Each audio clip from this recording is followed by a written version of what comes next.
शजरकारी नेमत खुदावंदी, दरख्त लगाना इबादत है।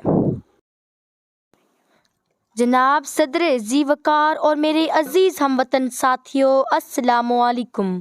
मौसम बहार का आगाज़ होते ही फूल और कलियां चटक उठती हैं, हर तरफ फूल और हरियाली हो जाती है, हर शख्स खुश और पुरसुकून नज़र आने लगता है।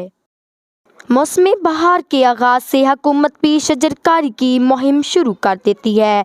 महकमा ज़राअत करोड़ों पौधे मुल्क के तूलो अर्ज़ में पहुँचाने का इंतज़ाम करती है। दरख्त लगाओ दरख्त बढ़ाओ की मुहिम का आगाज़ हो जाता है।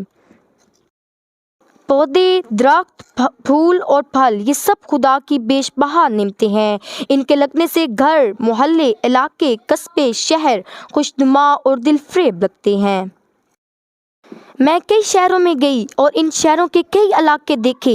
जिन इलाकों को मैंने पसंद किया, जो शहर मुझे अच्छे लगे, वहाँ शजरकारी थी, वहाँ पौधे थे, वहाँ फूल थे, वहाँ फल थे, वहाँ दरख्त थे, वहाँ ज़िंदगी थी, और दरख्त ज़िंदगी की अलामत हैं।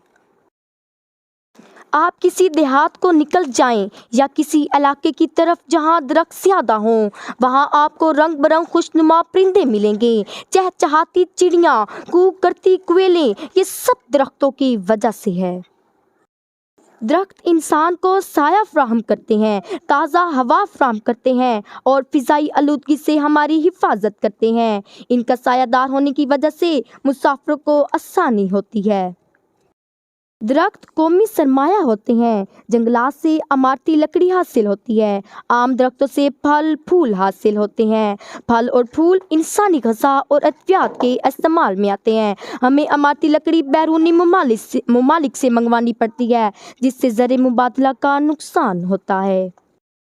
हमें चाहिए कि शजरकारी की मुहिम में हिस्सा लें, दरख्तों से प्यार करें, इनकी मुनासिब देखभाल और परवरिश करें। हमारे लगाए दरख्त हमें और हमारे बाद के लोगों को फ़ायदा पहुंचाएंगे, इंसानी सेहत, कौम की सेहत और मुल्क की दौलत में इजाफा करेंगे। अब मैं इजाज़त चाहती हूँ। पाकिस्तान जिंदाबाद।